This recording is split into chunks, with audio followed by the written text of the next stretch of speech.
Curriculum studies domain 8 curriculum inquiry.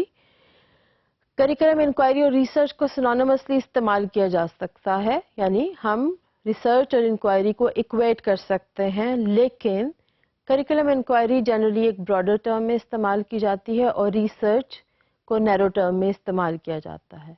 इसके साथ साथ रिसर्च एक रिगरस एक्टिविटी है जिसमें ऑब्जर्वेशंस तो की जाती हैं, लेकिन शायद इतना कीनली नहीं की जाती जितना कीनली हम इंक्वायरी में करते हैं. कोई भी टीचर अपने क्लासरूम में पढ़ाते हुए करिकुलम के ऑब्जेक्टिव्स के मुताबिक दिए गए कोर्स कंटेंट को उसकी ऑर्गेनाइजेशन पे पढ़ाते हुए साल के आखिर में या सामाही के आखिर में बच्चों को एक ख़ास तरीक़ाकार पर इवैल्यूएट करते हुए ऑब्जर्वेशन करती है कि क्या ये ऑब्जेक्टिव्स दिए गए तरीक़ाकार के मुताबिक पढ़ाने और इवैल्यूएट करने के बाद हासिल किए गए या नहीं. हम इसे इंक्वायरी का नाम देंगे. लिहाजा curriculum inquiry is an objective and positivist orientation in which actual experimentation is being done, and this experiment is evaluated and observed very keenly, and the results which are achieved, then they are interpreted as the inquiry results of any curriculum. Besides, every curriculum got a philosophical, historical, social foundation. So कोई भी curriculum बगैर किसी philosophy के नहीं बनाया जाता. अगर एक करिकुलम को पीरियडिज्म, प्रोग्रेसिविज्म या एसेंशियलिज्म की बुनियाद पर बनाया गया है, या कोई एक भी करिकुलम इन तमाम फ़िलोसॉफ़िकल अंडरपिनिंग्स की बेसिस पर भी बनाया जा सकता है. लिहाजा ज़रूरी नहीं कि हम एक ही फ़िलॉसफी को सामने रखेंगे. तो इंक्वायरी करते हुए हम देख सकते हैं कि करिकुलम का कौन सा हिस्सा किस फिलॉसफी पे बेस करके बनाया गया.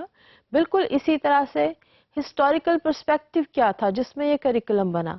क्या ये मिडीवल टाइम से था या हम इसको पिछले 50 साल या पिछले 100 साल में देखते हैं, और किस तरह से किसी भी जगह की हिस्ट्री, यानी अगर हम पाकिस्तान को देखें तो क़याम पाकिस्तान से पहले के हिस्ट्री ने और क़याम पाकिस्तान की बाद की हिस्ट्री ने करिकुलम के बनने को किस तरह से अफेक्ट किया और इसको करिकुलम में किस तरह से पोर्ट्रे किया गया है और उसके मुताबिक किस तरह से ऑब्जेक्टिव्स और कोर्स कंटेंट को डाला गया और उनकी इवैल्यूएशन के लिए क्या तरीक़ाकार बनाया गया है.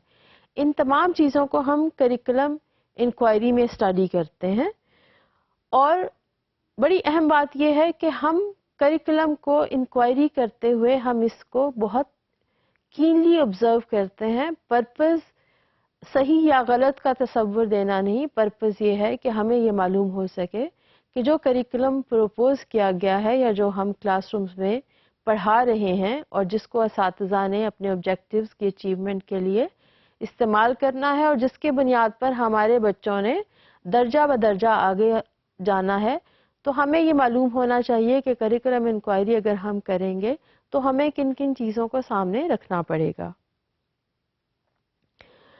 करिकुलम इंक्वायरी से पहले हमने करिकुलम चेंज की बात की.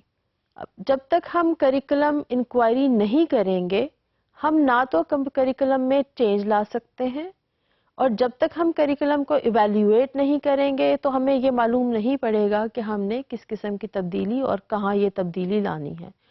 लिहाजा करिकुलम इंक्वायरी को करने के लिए बहुत ज़रूरी है कि हम इससे पहले वाले तमाम स्टेप्स, यानी करिकुलम को हम इम्प्लीमेंट करें, करिकुलम को इवैल्यूएट करें. इवैल्यूएशन के बाद हम ये देखें कि बच्चों और असातिज़ा के लेवल पर किस किस्म के रिजल्ट्स हैं. उस इवैल्यूएशन की बेसिस पर क्या हम करिकुलम को बिल्कुल रिन्यू करना चाहते हैं, रिवाइज करना चाहते हैं, या हम वक्त के बदलते तकाज़ों के मुताबिक उसको इनोवेट भी करना चाहते हैं.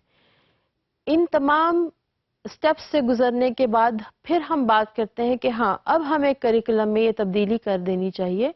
ये तब्दीली किस वक्त आ सकती है? जब हम करिकुलम को टोटली इंक्वायर कर लेंगे, इंक्वायरी का स्टेप ले आएंगे और हम देखेंगे कि कहाँ कहाँ पर हम फेल हुए या करिकुलम ने मुमकिना नताइज नहीं दिए और कहाँ कहाँ पर करिकुलम में हमें तब्दीली लानी है.